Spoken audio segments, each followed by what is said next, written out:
Hello and welcome back to my channel. How's everybody doing?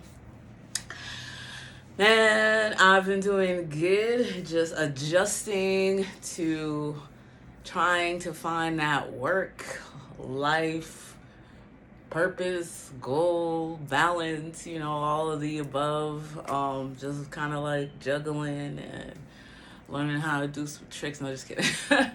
But all is well, and I'm happy to be back on this channel. Today, I came in with a very specific intention, which was to share what I have gathered and experienced Reiki to be. So its origins and its purpose. Now, its origins for me personally is still debatable. However, its purpose to me is no longer debatable. I've been practicing Reiki for so I got my first certification in Kemetic Reiki back in 2014, 15, maybe 15, 16. Ooh. No, back in 2016. And I drove all the way to Philly from Boston to obtain this through a wonderful being. And I will be linking in the description box her Reiki books, in which is what I studied in order to become certified. Now, I only studied up to level 2 with her, but on my own, since I was already attuned, I studied the level 3, and I also studied, worked with the deity Sekhmet around that time. So I read her book and have my own personal understanding and relationship with Sekhmet, which I don't really work with deities that much anymore, because the way I view deities is quite different than how other people view them, and there's no right or wrong way. We're all unique and we have our own perspective, and I honor everyone's perspective, but I have to honor mine, right? So yes, but that is another video for another time. So later down along the line, I want to say 2019 is when I began studying another lineage of Kemetic Reiki, another lineage of Reiki, which is the Usui lineage of Reiki, which originated from Japan. And I learned a lot because it was like two different things, but I feel like the results of how the energy moved through me was the same. Now, there's so much I could say about the two different lineages, but I am very, I kind of bounce around when I speak, so I took notes, and I'm going to be reading through my notes to just kind of keep the video very structured. So I apologize if I look down in advance. It's only because I'm referencing my notes, and I want to make sure that I touch down on everything in which I wrote that I felt was important. Now, yeah, because I'm like scatterbrained. I'm like, boop, boop, boop, boop, boop, boop, boop, boop, and I'll be like, did I make my point? Oh no, I'm on another subject now. So that's why I'm doing this, okay? I'm a Libra sun. So I'm like, and my Saturn moon doesn't help. So go, sparking of an idea here. Let me jump here. And it's just, okay. And so, yeah, so I am Reiki certified, and I am at this point a master Reiki practitioner through the Usui lineage, and I have been professionally practicing, meaning getting paid for it through a business for less than a year. And the reason why I didn't start doing it on such a deep, profound level is because I wanted to explore it and make sure that what I was offering was legitimate and that it worked. And so I had to, because of my curious nature, I had to explore it, become more familiar with the practice before I started just being like, so I do Reiki, and no, like that's just not how I work. I have to sit with it, become a little bit more intimate with it, and then and do it on myself, do it for friends, family. I did it on my plants for a long time. I create jewelry, and I used Reiki on my jewelry for a very long time. And so now I am doing it professionally and working with people and animals, children. So it's really important to me that I kind of share the background of the origins of what I've gathered so far. There is so many different, oh, I feel like this is cricket. Let me fix it. Sorry. Okay. I feel like there's so many different stories out there, but I'm going to kind of share with you the ones that kind of jumped out at me and I was like, I kind of like that. I kind of like that. But then also I may share with you what I've been, I don't like to use the word channeling because I have heard so many like weird things about channeling that it makes me go, But I can't lie to you. I do channel information, meaning that information connects with me through Great Spirit, divine energy comes through me, through my dreams, like instant downloads at times. And so if y'all know anything about the human design, I got a 6124, so it's just like, and it's there. So and sometimes I'm not even asking for it and it just comes through. Before I used to kind of like shuck it off, but now because I'm understanding more about myself, I'm like, oh, this is messages. I have a lot of aspects with Uranus as well.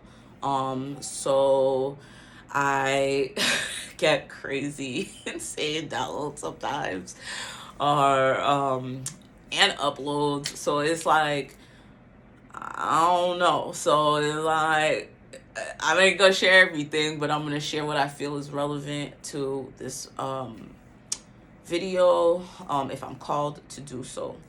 But let's start off with okay, so the traditional Reiki story is depicted with its origins with Makayo. Hope I'm saying this right. Mikayo Usui, okay, who is from Japan, and he was a principal at the Doshoshi University in Kyoto, Japan, and a Christian minister. However, in my opinion, and the opinions of many others, Reiki is a universal healing system that predates Usui's method. So there's not one way to do Reiki. There's different practices, and you guys can go and look up those on your own. I'm going to talk about something else here. So in ancient Egypt, also known as Kemet, they used the practice of laying on hands. And I'm gonna do this because I may pop up a little picture showing the pictures depicting them doing the laying on hands. So it's been engraved in ancient sites of Kemet, showing them doing Reiki. And they use this laying of hands to transfer universal energy to the recipient, to the receiver. There is a psychic, her name is Laurel Steinheis. She channeled information predating Usui, going back as far as 620 BCE. So starting in the pre-patriarchal India, and through her research, it was shown that or not her, excuse me, not research, through her channeling, she gave the message that it had far predated Usui. And Usui's system, I believe, came out in the early 1800s. And so, yeah, which I thought was pretty cool, because like many other people who channel, a lot of them are getting consistent information regarding the system of Reiki, where it didn't originate with Usui. Okay, so it goes further. However, the Japanese were the ones who held who conserved, okay, the art form. And so Usui, like many other channelers, channeled symbols, which had very specific intentions for its use. And he just made it like kind of a system in which could be taught to other people.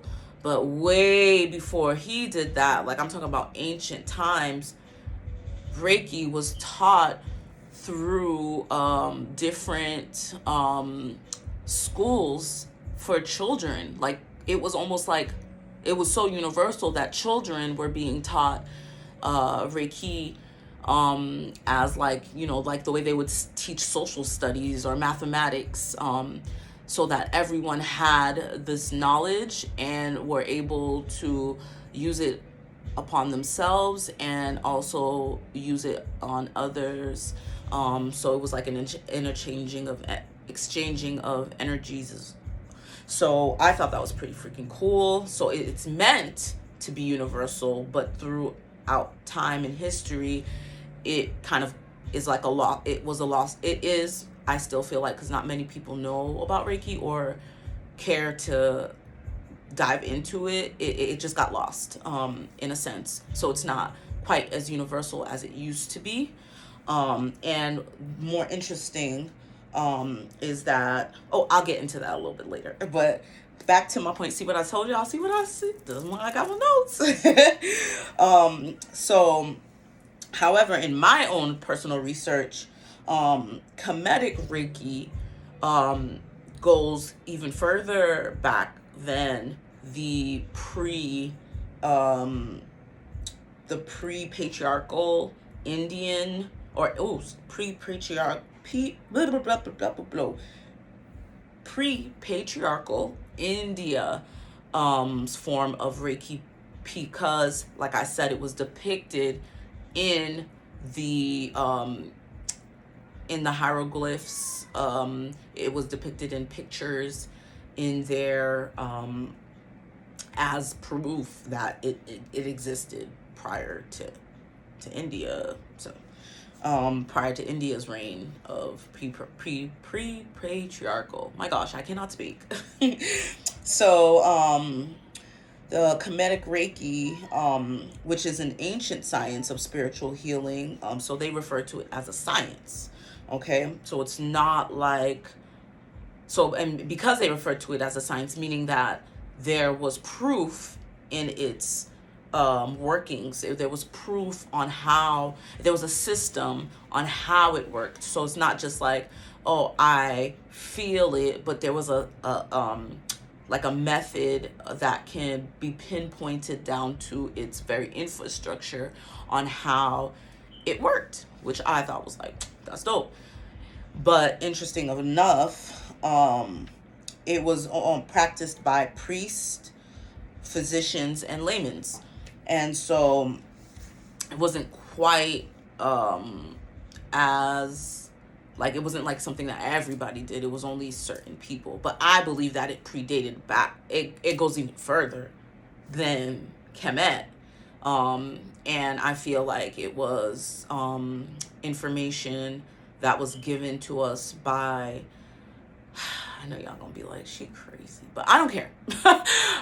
I believe that it was information given to us from otherworldly beings in order to keep a certain level of harmony and coherence on this planet. That's my opinion. Doesn't mean y'all gotta believe me. Do your own research. I'm just giving you what I got. Okay. Now Rei, R-E-I, is referred to God's wisdom or higher power. Now Rei can be R-E-I or R-A. Kemet refers to it as R-A, and I believe the reason why it is R-A is because it has a connection to Ra, which was a god from ancient Kemetic belief system, okay? Ki, which is life force energy, refers to, can be referred to, it's really interesting because Ki also transfers into the word, or also known as rather, Chi, which comes from Asia, right? And we'll talk about Chi in just a second. So the purposes or focus of the Reiki wisdom is to bring coherence, balance, harmony, whatever word you choose to decide to choose to use, to one's entire being, mind, body, soul. So these mind, body, soul, spirit, whatever you want to refer to, they are not separate from one another. These are different aspects of one person, even Earth, even the stars, that makes us what we are, you know. So it can assist in removing energetic blockages in one's energetic channels, okay? Also referred to as the meridians, chakras, the chi, and repairing holes in one's channels, okay? We have many channels. We have the main ones that run up along our spine, which I feel like have advanced, where people used to refer to 7. I believe that there are 9 or more, in which we are trying to figure out at this very time, because I do believe the human species is evolving. So the concept or the energetic therapy of Reiki is not religious, so it is not affiliated with any religion. It is far older, and it predates any religious philosophy, and many channelers speaks of, you know, its origins. And like I said, I don't believe it's of this world. That's my opinion, and it's the opinion of many other channelers. But hey, it's a quite interesting topic, I believe, and if you're really diving into Reiki, I suggest, and I also implore you to explore its origins, and or maybe, you know, get yourself into, if you're a channeler, get yourself into some type of meditation, or if you're someone who can tap into the Akashic records, like myself, you can, you know, get some information. And sometimes I feel like some of this information is not for everybody. It's just for you to know, so you know why you're practicing it and why it is that you're being called to practice it. Okay? That's how I feel about the information that I've channeled. It's for me to know through the Akashic records. It's for me to know so that I know why, so I can hold sturdy and strong within my practice and why I'm doing it. And other people who know, and other people who are called to receive, or maybe even become a practitioner themselves, no. We don't have to go out blurbing, you know, what we've received as information. I feel like not everybody's ready for that information, and therefore those who are ready for it will receive it either via themselves, through their own channeling or their own meditations, or their tapping into Akashic records, and others will come in with a curiosity from a non-judgmental place, and you'll know who to share that information with. That's just my opinion. Okay, I'm not saying I'm wrong or right. I'm just saying it's my opinion, and that's just how I'm gonna go about certain things. Okay. And okay, so let's go back to Ki or Chi. It is the essential life force of the earth, the planet, the stars, the heavens. And it is a biomagnetic energy of the aura. Okay, so the earth has an aura, you have an aura, plants have auras, animals have auras, bugs have auras. And let's say when this body is no longer animated, moving, breathing, being able to pull in that air, push out that air, the aura is gone. Okay, so there is no longer a biomagnetic field or life force energy within the body to animate it. So yeah. So once the attunement takes place, right, it significantly increases the life force energy or the ki or the chi of the receiver. And why that's important is because the energy focuses on the emotional, the mental, and the karmic energies. There's other subtle energetic bodies that it also focuses on, but I'm not going to mention it here. You can do the research on your own. I'm one of those people. If you're really interested in something, if you really care about something, you really want more information, take your time to receive the information, to pull on the information, to awaken yourself to the information, because not everything out there is going to tell you the truth. So it's very important that you clear a way or you make space to receive certain points of information for yourself so that it can be a truth in you. Okay?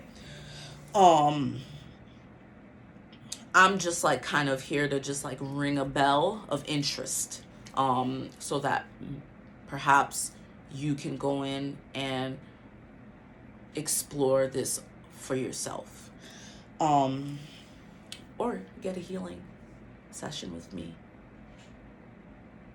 Okay, let me stop. So it focuses on the emotional, the mental, and the karmic energies and other subtle bodies, allowing old emotions, unhealed past situations, outdated mental patterns to resurface, to be integrated, transmuted, and to bring back harmony, coherence, balance, mind, body, spirit. Okay? It is not always a cozy and comfortable process. So sometimes I have an issue with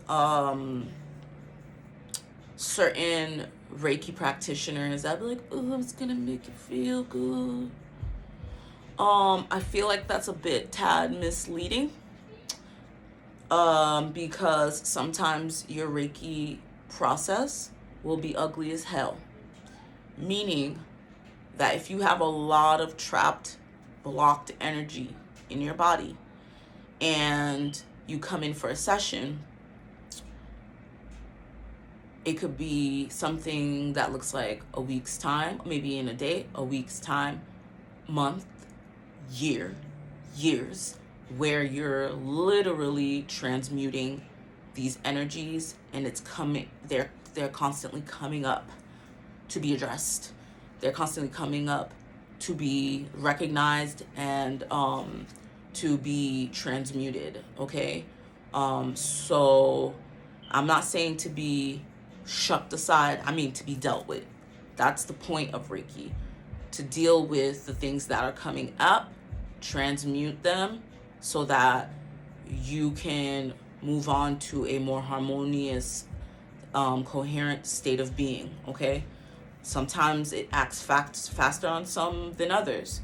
It all just depends. I can't pinpoint the time of how long it will take one to go through this process. That's not what I'm here to do. I'm just a facilitator of the universal life force energy.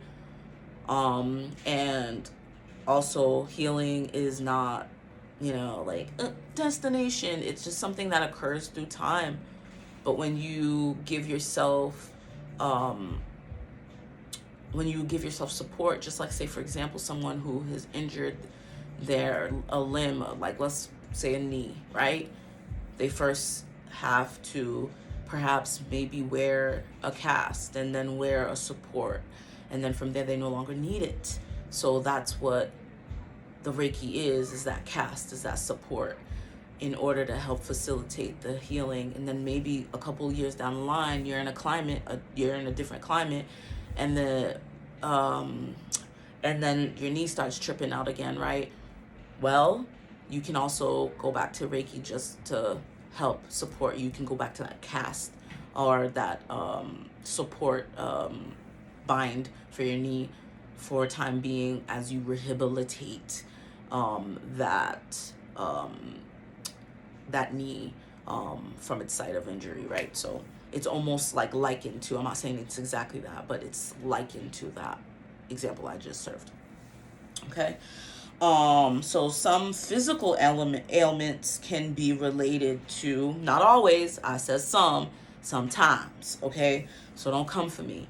But in a lot of cases, for example, I'm going to give you some examples of what it can look like, the site, and then what it can look like. So, for example, headaches could be an issue of one, invalidating self, okay? You are not sure of yourself. You are constantly invalidating yourself. Start having headaches, okay? Issues in the knees can be likened to, or not likened to, that can be an issue of being inflexible, unable to bend in your circumstances, right? So there's not a flow here. You're being very rigid. Pride, ego, stubbornness, fear of change, self-righteousness. And I can attest to that. I had injured my knee, in my young teenage years. I had issues in my knees, where the flexibility of my knees were not the business. It was just very hard for me to like sit back on my legs. And then when I got older, I had an injury in my MCL, okay? Your girl was suffering from being inflexible. I was very rigid in my ways and seeing things only how I wanted to see them. I was not flexible, okay? And I thought I knew everything. And it wasn't beneficial to me, okay? So I had to come into acknowledgement of that, and I'm still working through these things. But I'm not letting it stop me from living the best version of my life. See what I'm saying? Okay. Now, migraines can be in the result of anger, perfectionism, and constant frustration. Stomach issues can be the inability to digest ideas and experiences, or who or what you can stomach, and then fear. Okay. Your feet, issues with the feet could be issues with self-understanding and moving forward with one's life. Okay. Cancer can be deep-seated resentment, distrust, self-pity, hopelessness, and helplessness. Okay. Now, these are all examples of how certain blockages in these arenas will show up in the physical body. Like I said, the subtle bodies are connected to the physical body. The mental bodies, part of the subtle bodies, connected to the physical body. And the soul is obviously connected to all of these different aspects I just mentioned and more. So, it's important for us to take time to kind of understand who we are, not just on a physical level, but on a mental level, and a subtle body level, so that we can have a clue about what the heck is going on within oneself. So energy is a universal language. All right, it is universal. Everything is energy. We are all made up of energy, and everything, and so is everything in this world. So subtle energy often cannot be seen. So that's why people doubt it's there, but it's there. um, but it is somewhat measurable with the science that we have now. They're starting to become a lot more advanced on being able to measure subtle body energy. And it is not separate from the physical things in life, as I mentioned before.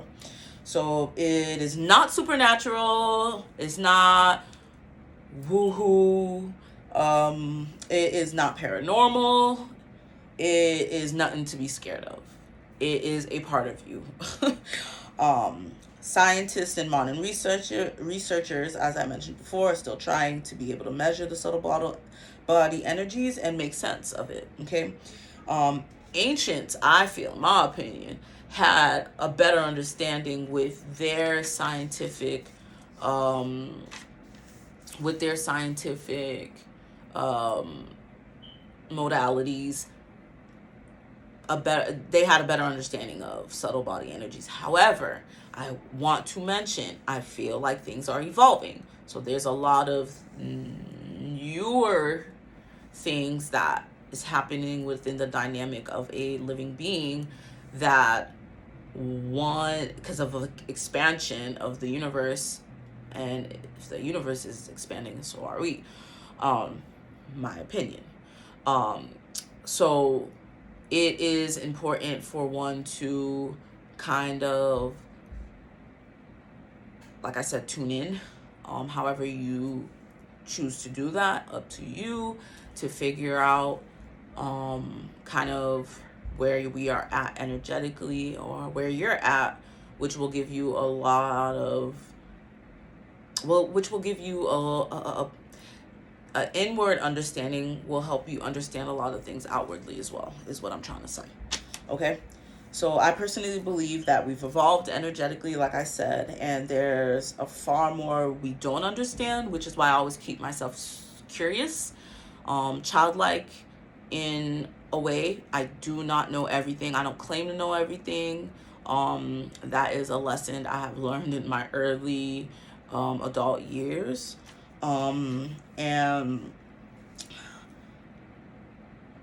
yeah, so like I said, there's far more we don't quite understand in the world of subtle energy, but the knowledge, of course, is expanding, or the energy itself is expanding, and we are tuning, some of us are tuning into it, some on a spiritual level, others on a scientific level, and I like to kind of just merge both, so that I have like more of a well-rounded understanding of it. Okay. So I'm continually practicing what I know, and also open to receive information, and is receiving information through my own sacred practice on what I don't know on this method, which we call Reiki. My practice appears to be effective, so I feel like I am going in the right direction. But I also, like I said, I also leave room for tweaking, upgrading, changing, remodeling, restructuring. That's just how I do it. I integrate both the Usui, the Kemetic, and then a divine transference of information through me. So if I'm called to do something and I'm like, what is this? Why am I being asked to do this? Sometimes I get like that. But that's not what I've studied. That's my brain, right? And so I soften into it, and then I'll start doing it, and then I'll get feedback, and it works. So therefore, I'm doing something. I'm doing it right. because it's working. Okay. As I mentioned before, I'm certified in both modalities. There's other practices of Reiki. I will not talk about it here. Like I said, if you want to learn about the different ways of doing Reiki, do your own research and then see which one you're most drawn to. I was not so much drawn to, but I was kind of pulled to these different modalities, and then now there is a blending happening, and then a new version of it coming through me, which I am using on my attunees. Okay. I include biotuning in my practice, using tuning forks. So I will show you.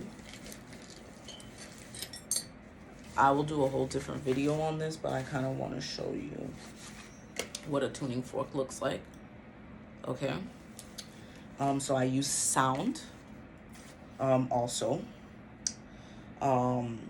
which assists in bringing coherence to the energetic bodies. I use Tibetan bowls.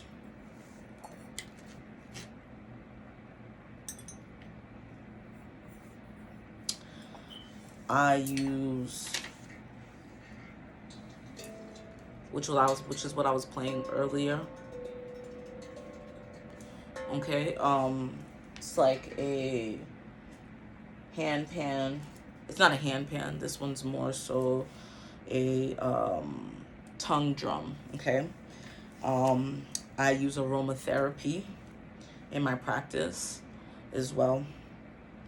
This is all in helping bring some harmony energetically in the subtle bodies. So this is what I wanted to share in reference to my research. I will link in the bio the different books that I've used over the years, still referencing for scientific purposes, to kind of tune in to the science of it, because that is very much so interesting to me. And also I will link in the bio. Sorry, I moved it. I will link in the bio my website with, if you were ever interested in a tuning session with me via either distant or in person, if you are in the surrounding area. So yes, there is so much to learn about Reiki, subtle body energies, and the magnificence of it. Oh, and I also use crystals in my sessions. I create purposeful adornments and artwork that include crystals in them and Reiki. So the basis of my work is Reiki, so it goes into everything in which I offer. Outside of, if you were to just book a reading with me, I'm still thinking about whether or not I want to do collective readings. It's not something yet I've decided on. I'm more of a one-on-one individual, but I don't know. We'll see where the universe takes me. As I said, I'm very open to being guided and led for the highest good of those around me and for myself. Yes, so if you're ever interested in a session, link below. And thank you so much for tuning into my video. I hope it was helpful for you, or perhaps it sparked some type of interest in the practice. And yeah, and if you ever have any questions, my email will be below as well. I do have a few articles on my website, which you can check out if you like. And if you want to stay tuned to my future work, you can always subscribe to my channel, hit the like button for support, as I am trying to grow my page. I'm gonna keep it 100%. As some people are like, I didn't care. Bruh, I care. And the reason why I care is because I want the information to get out there to more people, and networking with other people is very important to me. So yeah, share away. You guys have a great day, and thank you for tuning in.